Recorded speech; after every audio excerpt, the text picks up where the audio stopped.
I don't care what your IQ is. I don't care how smart you are. Chances are you are underperforming. I'm convinced. I would bet every penny I have to say you are underperforming. Just think about it. Let me ask you a couple questions and you tell me if you disagree. Are you making the most money that you possibly can with the potential that you have? Could you be developing a new skill, a better skill? Could you have better skin? Could you be working out more, having a better diet, and just feeling good? Even assuming for a moment that you're American Psycho and you have all of the above, are you okay in the head, or are you nutty? And do you throw anger tantrums like most top performers I know? I think it's pretty safe to say that while a lot of us have done well for ourselves, notwithstanding our circumstances, we're not necessarily an entirely 100% strategic to achieve everything that you can possibly achieve in this life.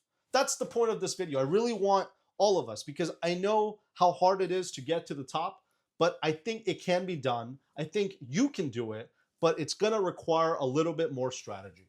So in this video, I'm going to talk about 4 steps. I'm going to talk about a playbook where it's a 4-part playbook. We're going to go through each one. And by the end of the video, I hope you'll have the tools to be a little bit more strategic about getting what you want in life, getting everything you want in life with the limited time that you have on earth. Let's get started. Principle number 1, tribute, sacrifice. That is probably the most important thing you have to understand if you want to get to the big leagues. If you want to get to the big leagues, you have to be very clear about what you're going to give up. If you want the body of your dreams, you're going to have to give up all the comfort foods, all of it. You might have one cheat meal here or there, but honestly, it's not even worth remembering, because for the 99% of your time, you cannot afford to eat crap. It's not possible. And if you understand that that's what your dream is, then you have to understand that's what the tribute is. Think about any top performer you respect and tell me how they got to the top without making some insane sacrifices. Whether you're a surgeon, whether you're an attorney, whether you are a business owner, you are constantly making sacrifices. So the first strategy is identifying what are you willing to give up to have the dream life, to have those things that you want. And if you're not ready for it, then you are not ready for those dreams. Don't live in a delusional reality. Don't live in a delusional reality. I would much rather you have an idea, a clear idea about what you're willing to give up before you set those goals. Principle number 2, identifying your natural talents. Natural talents. This isn't a talent show. I'm not asking you to put on a magic show. I'm asking you, what are you better at than the average person? That's it. It's a relatively low standard, and believe it or not, if you close your eyes, you'd be surprised how good you are at so many things. Maybe you can draw really well. Maybe you can read really well. Maybe you can put together an amazing picture. Maybe you're a very creative person. There is no restriction on all the things that could make you a very talented person, but you need to have an honest heart-to-heart conversation with yourself and identify those things that you are naturally really, really good at. Now, we're going to take the second principle and we're going to combine it with the third one. And this is probably the most important one. This is about leverage. Leveraging your natural resources, all the resources that you have in your life, all of it, whether it's your network, whether it's the people that you grew up with. You know, a lot of people think twice about, I don't want to take favors from my dad because that would be, nepotistic or nepotism.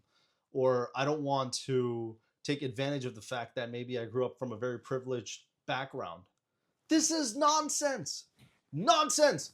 The entire point of life is so you are constantly evolving, right? And if you have this misguided idea that you want to somehow or for some reason start from zero, why?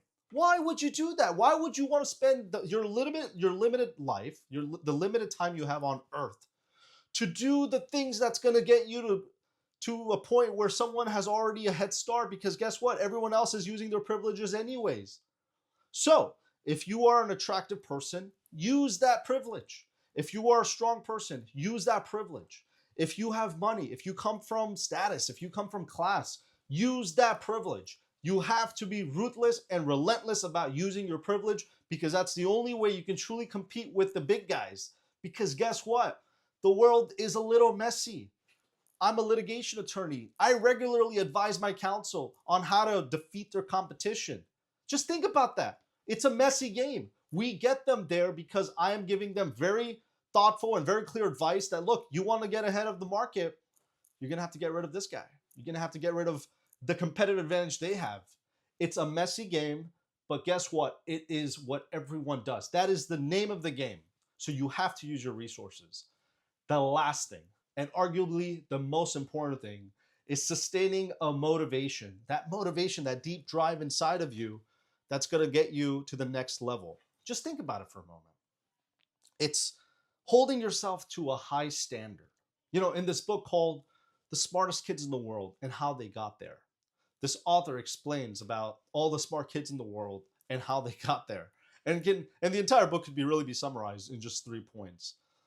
The most important point is that the kids who are the smartest in the world come from basically a few countries: Finland, South Korea, and Singapore. And the underlying denominator why these kids constantly dominate the academics of the world is because they are all held to such an unreasonably high standard. Unreasonably high standard. You should be doing the same. If you are waking up and you're thinking, you know what, today's a good day, I'm going to meditate for 10 minutes. You're joking. What kind of progress is this? You want to make some real progress, I need you to sit down for 2 hours. I don't care if all you're doing is dreaming up or imagining things or just fantasizing about your entire life because there's a million thoughts. It's okay. I need to see those numbers that you're putting down, those 2 hours every single day. And if you're not right there, then how are you going to expect to compete with the world-class folks who are meditating in the Himalayas? Just think about it, for God's sakes. Hold yourself to the highest standards you can think of. And if you can do that, if you can set yourself to extremely high standards, if you're willing to provide and put through the sacrifices and tribute, and if you're willing to leverage the resources that you have around you, then now we are finally playing a game at a high level. Now you can finally have a dream life that's actually worth living and not something where you just end up living 9 to 5. This channel is about personal growth, but it's also about getting you to the highest level, both professionally, socially, spiritually, and every other thing you can think of. My name is Cal. I'm also on this journey. Let's make this year a big one. Let's make this year a new one. And if we want to go there together, we're going to have to make some sacrifices. I hope you enjoyed this video. I'll see you in the next one.